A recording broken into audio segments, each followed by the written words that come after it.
எழுத்தாளர் சாரு நிவேதிதா இணைப்பில் இருந்திருக்கிறார். இணைப்பில் வந்தமைக்கு நன்றி திரு சாரு நிவேதிதா. மொழி ஆளுமை உடையவர் எழுத்தாளர் பாலகுமாரன். அவருடைய மறைவானது இலக்கிய உலகிற்கு பெரிய இழப்பாக பார்க்கப்படுகிறது. அவர் எழுதிய பல சிறுகதை தொகுப்புகள் இலக்கியங்களில் உங்களுக்கு மிக பிடித்த தொகுப்பு என்னவாக இருக்கிறது? எனக்கு அவரோட ஆரம்ப கால கவிதைகள் ரொம்ப பிடிக்கும். கனையாடியில எழுதிட்டு இருந்தாரு சிறுகதைகள். அப்புறம் ஒரு தலைமுறையின் 11 சிறுகதைகள்னு ஒரு தொகுப்பு போட்டாங்க, அவரும் சுப்பிரமணிய ராஜுவும். அதெல்லாம் ரொம்ப ஆரம்ப காலம். அதுக்கப்புறமா அதுக்கப்புறம் அவரோட தொடர்பு இல்லாம இருந்துச்சு. பிறகு அந்த இரும்பு குதிரைகள் இன்னும் நிறைய, அதாவது அவரோட contribution to Tamil literature, contemporary லிட்ரேச்சர்னு சொன்னா படிக்கிற, அதாவது வாசிப்பு பழக்கத்தை அதிகப்படுத்தினார். சுஜாதா மாதிரியே அவர் வேற ஒரு வேற இடத்துல இருந்து என்னன்னா அது தமிழ். அவரோட அம்மா மூலமா அவருக்கு அந்த பழந்தமிழ் இலக்கியம் ரொம்ப பரிச்சயம். அவரோட ஒவ்வொரு வார்த்தையிலையும் அந்த பழைய தமிழோட அப்படியே அது ஒரு ரிதம் மாதிரி இருக்கும், ரொம்ப பிரமாதமா இருக்கும். பழைய தமிழ் வார்த்தைகள் இலக்கியத்தோட ரெஃபரன்ஸ், கிராஸ் ரெஃபரன்ஸ் வந்துகிட்டே இருக்கும். இதெல்லாம் அவரோட ரொம்ப முக்கியமான. அப்புறம் முக்கியமா ஆண் பெண் உறவுகளை பத்தின அவர் எழுதின பல விஷயங்கள் பெண்களுக்கு ரொம்ப பிரீத்தியானதா இருந்தது. அது பல பேரோட வாழ்க்கை, ஆயிரக்கணக்கான லட்சக்கணக்கானு சொல்லலாம், அந்த அளவுக்கு அவங்க அந்த மக்களோட வாழ்க்கையை மேம்படுத்துறதுக்கு ரொம்ப உதவி பண்ணிச்சு. அது ரொம்ப முக்கியம். அப்புறம் எனக்கு 4-5 வருஷமா ரொம்ப நெருங்கின நண்பரா, ஏன்னா பக்கத்து தெருவு இருந்ததுனால ரொம்ப நெருங்கின நண்பரா இருந்தாரு. அடிக்கடி வீட்டுக்கு வருவாரு, நான் ஒரு வீட்டுக்கு போவேன்.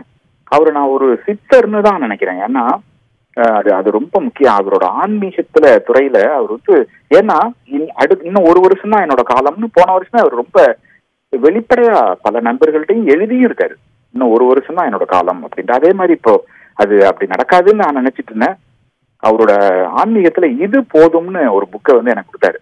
இத படிச்சு பாரு, இது போதும் உனக்கு, இதுதான் நான் அப்படி. அதாவது அவரு இது வரைக்கும் ஆன்மீகத்துல அவர் கற்றுக்கொண்டது பூராவுமே அந்த இவங்க திருவண்ணாமலை சுவாமிகள் மூலமா அந்த இது போதும்ங்கிற புத்தகத்துல ரொம்ப பிரமாதமா பண்ணியிருந்தாரு. அப்புறம் இன்னொரு முக்கியமான கான்ட்ரிபியூஷன் நிறைய பேர் மறந்தது, அவர் பல வெற்றி படங்கள், முக்கியமான தமிழ் சினிமாவை மாற்றின பல படங்களுக்கு அவரு தான் வசனம் எழுதியிருக்காரு. முக்கியமா பாட்ஷா, நாயகன், புதுப்பேட்டை ரொம்ப முக்கியமா சொல்லணும்.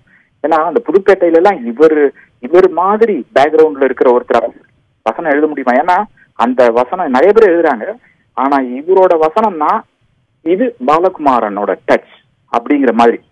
அங்கிள் நீங்க நல்லவரா கெட்டவரா அந்த மாதிரி. பாட்ஷாலையா இருக்கட்டும், புதுப்பேட்டை, இதெல்லாம் ஒரு சமூகத்தோட நாடி துடிப்ப இலக்கியத்தை விடவும் வசனங்கள்ல ரொம்ப பிரமாதமா அவர் பண்ணாரு. அத ஈடு செய்யறதுக்கு ஆளே இல்லை.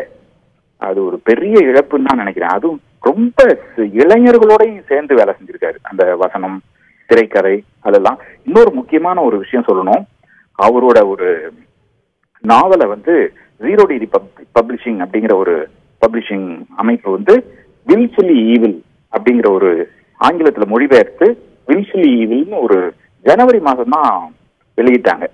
அது அவரோட எழுத்தெல்லாம் இங்கிலீஷ்ல போயிட்டு இருக்கு. அதெல்லாம் பார்த்தாரு, ரொம்ப நல்லா இருக்கு டிரான்ஸ்லேஷன் சொல்லிட்டு இருந்தாரு.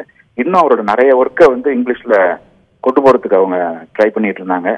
அதெல்லாம் பாக்குறதுக்கு முன்னால அவர் சொன்ன மாதிரியே போனது ரொம்ப எனக்கு பர்சனலாவும் இழப்பா இருக்கு.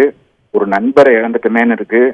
அப்புறம் தமிழ் சமூகத்துக்கு, தமிழ் இலக்கியத்துக்கு, தமிழ் சினிமாவுக்கு இது மிகப்பெரிய இழப்புன்னு நான் நினைக்கிறேன்.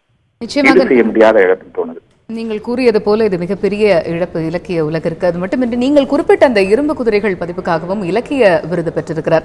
இப்ப அவருடைய இறுதி காலகட்டத்தில் நீங்கள் அவருடன் நெருங்கி பழகக்கூடிய வாய்ப்பு உங்களுக்கு அமைந்தபடியால் இந்த கேள்வியை முன்வைக்கிறோம்.